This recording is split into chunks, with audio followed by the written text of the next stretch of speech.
Good morning children. आज हम कक्षा 6 विषय विज्ञान पार्ट 2 भोजन के घटक पार्ट 1 के बारे में पढ़ेंगे। अध्याय 1 में हमने उन खाद्य पदार्थों की सूची बनाई थी जिन्हें हम खाते हैं। भारत के विभिन्न भागों में खाए जाने वाले भिन्न भिन्न व्यंजनों के बारे में भी हमने बताया था तथा इन्हें मानचित्र में अंकित किया था। एक प्रकार के भोजन में चपाती, दाल और बैंगन का भरता हो सकता है, तो दूसरे में चावल, सांभर तथा भिंडी हो सकती है। इसके अतिरिक्त अन्य भोजन में अप्पम, मछली तथा सब्जियां हो सकती है। आमतौर पर हमारे आहार में अन्न से बना कम से कम एक व्यंजन होता है। दूसरे खाद्य पदार्थों में दाल या मांस का कोई व्यंजन तथा सब्जी हो सकती है। इसमें दही, मट्ठा तथा अचार भी शामिल हो सकते हैं। इसको हम एक क्रियाकलाप द्वारा समझ सकते हैं।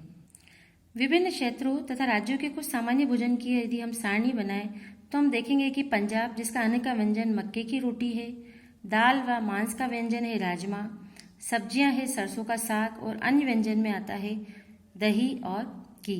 इसी प्रकार से आंध्र प्रदेश में अन्न का व्यंजन है चावल, दाल या मांस में आती है अरहर की दाल तथा रसम, सब्जियां में आता है कुंदरू और अन्य व्यंजन में आता है मट्ठा, घी या अचार। इसी प्रकार बंगाल क्षेत्र का यदि हम व्यंजन देखें तो अन्न में आता है चावल या रोटी, दाल या मांस व्यंजन में आता है मछली या दाल और सब्जी में आते हैं विभिन्न प्रकार की सब्जियां और अन्य व्यंजन में आता है वहाँ संदेश, जो वहाँ की एक प्रसिद्ध बंगाली मिठाई है।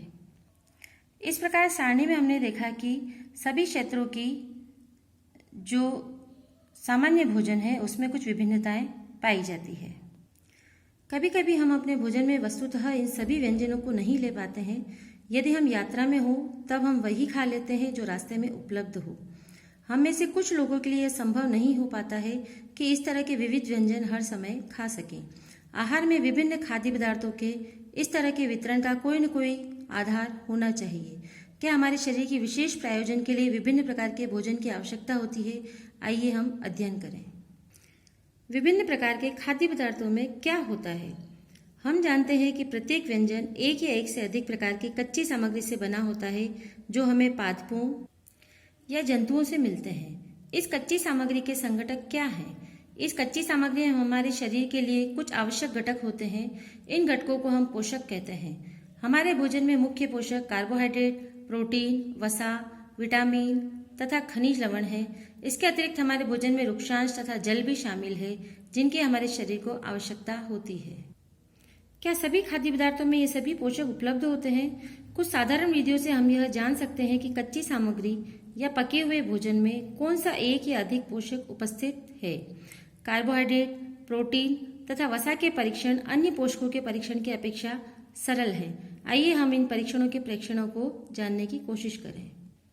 इन परीक्षणों को करने के लिए आपको आयोडीन, कॉपर सल्फेट तथा कास्टिक सोडा विलयनों की आवश्यकता होगी।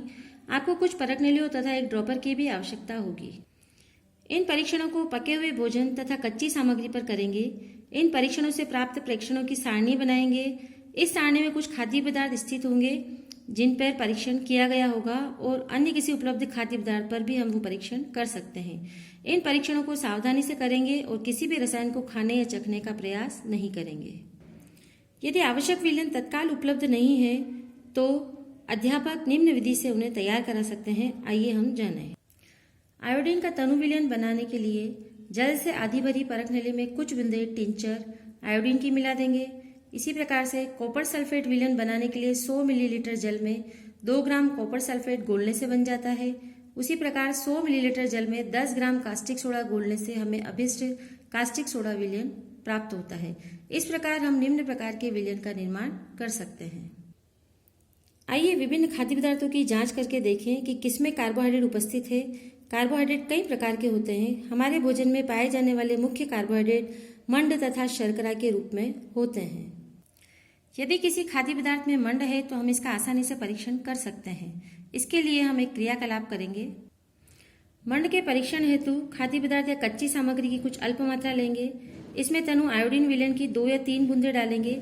खाद्य पदार्थ के रंग में होने वाले परिवर्तन को देखेंगे। क्या यह नीला या काला हो गया है? यह नीला या काला रंग मंड की उपस्थिति को दर्शाता है। प्रस्तुत चित्रण विद्यार्थियों द्वारा किए गए मंड परीक्षण को दर्शाता है, जिसमें विद्यार्थी आलू को काटकर उसके ऊपर आयोडीन या टिंचर की कुछ बूंदें डालते हैं जिससे उसका रंग परिवर्तित हो जाता है जो यह दर्शाता है कि उसमें मंड की उपस्थिति मौजूद है।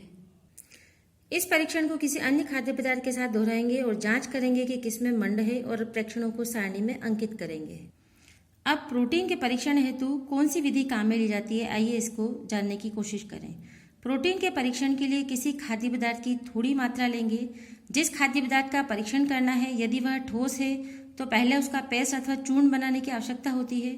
खाद्य पदार्थ की थोड़ी मात्रा को पीस कर या मसल कर उसके चूर्ण को एक साफ परख नली में डाल देंगे और 10 बूंद जल डालकर उसे अच्छी तरह हिलाएंगे।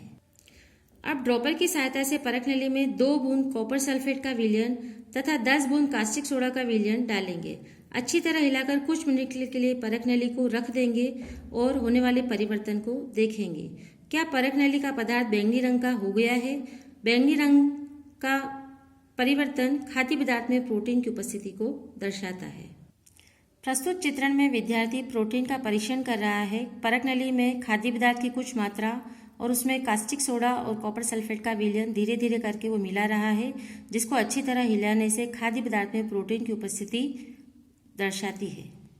खाद्य पदार्थ में बैंगनी रंग का परिवर्तन प्रोटीन की उपस्थिति को दर्शाता है। इस परीक्षण को किसी दूसरे खाद्य पदार्थ के साथ भी हम दोहरा सकते हैं। आइए अब हम वसा के लिए परीक्षण कैसे करेंगे ये जानने की कोशिश करें। खाद्य पदार्थ की अल्प मात्रा लेंगे, इसे एक कागज के टुकड़े के लपेट कर कूटेंगे। ध्यान रखेंगे कि कागज फट न जाए। अब कागज को सीधा करेंगे और ध्यानपूर्वक देखेंगे क्या इस पर तेल के धब्बे दिखाई देते हैं। कागज को किसी प्रकाश के सामने लाएंगे। क्या आपको इस धब्बे से होकर आने वाला धुंधला प्रकाश दिखाई देता है? कागज पर तेल का धब्बा खाद्य पदार्थ में वसा की उपस्थिति दर्शाता है। खाद्य पदार्थ में कभी कभी जल की भी कुछ मात्रा हो सकती है। इस दशा में इन पदार्थों को कागज पर धीरे धीरे रगड़ेंगे और कुछ समय के लिए कागज को सुखा देंगे ताकि यदि खाद्य पदार्थ से कुछ जल आया हो तो वह सूख जाए। इसके बाद यदि कागज पर तेल का कोई धब्बा न रहे तो यह पता चलता है कि खाद्य पदार्थ में वसा उपस्थित है या नहीं। ये परीक्षण क्या दर्शाते हैं? क्या वसा, प्रोटीन तथा मंड उन सभी खाद्य पदार्थों में उपस्थित है जिनका आपने परीक्षण किया है? क्या एक खाद्य पदार्थ में एक या अधिक पोषक तत्व उपस्थित होते हैं? क्या आपने कोई ऐसा खाद्य पदार्थ पाया है जिनमें इनमें से कोई भी पोषक तत्व उपस्थित न हो? आइए इसकी जानकारी करें। हम 3 पोषकों कार्बोहाइड्रेट, प्रोटीन तथा वसा के लिए खाद्य पदार्थों का परीक्षण करेंगे। विटामिन तथा खनिज लवण जैसे अन्य पोषक भी हमारे विभिन्न खाद्य पदार्थों में उपस्थित रहते हैं। इन सभी पोषकों की हमें क्यों आवश्यकता होती है, इसका विस्तृत विवरण हम अपने अगले अध्ययन बिंदु में करेंगे। अब खाद्य पदार्थों में उपस्थित पोषक पदार्थों के लिए किए गए परीक्षण के लिए जो हमने सारणी निर्मित करी थी, यदि हम उसको देखें तो कच्चा आलू जिसमें मंड उपस्थित होता है, दूध जिसमें प्रोटीन उपस्थित होता है, उसी प्रकार मूंगफली जिसमें वसा उपस्थित होती है, बिना पका चावल के चूर्ण में मंड उपस्थित होता है। इसी प्रकार अन्य खाद्य पदार्थों में यदि हम परीक्षण करें तो कई खाद्य पदार्थों की एक साथ उपस्थिति इन खाद्य पदार्थों में हम दर्शा सकते हैं। इस प्रकार हमने देखा कि कई पोषक पदार्थ जो हमारे खाद्य पदार्थों में उपस्थित होते हैं हमारे आहार में सम्मिलित होने जरूरी है। आज के अध्ययन बिंदु पर आधारित गृह कार्य प्रश्न इस प्रकार हैं। पहला, निम्न के आवश्यक विलयन तैयार करने की विधि बताइए। Iodine, copper sulphate, caustic soda. दूसरा प्रश्न, निम्न पोषकों की परीक्षण विधियां लिखिए। पहला कार्बोहाइड्रेट, दूसरा प्रोटीन और तीसरा वसा। विद्यार्थियों से अनुरोध है कि इन प्रश्नों के उत्तर अपने कॉपी में लिखें और उन्हें याद करने की कोशिश करें। धन्यवाद।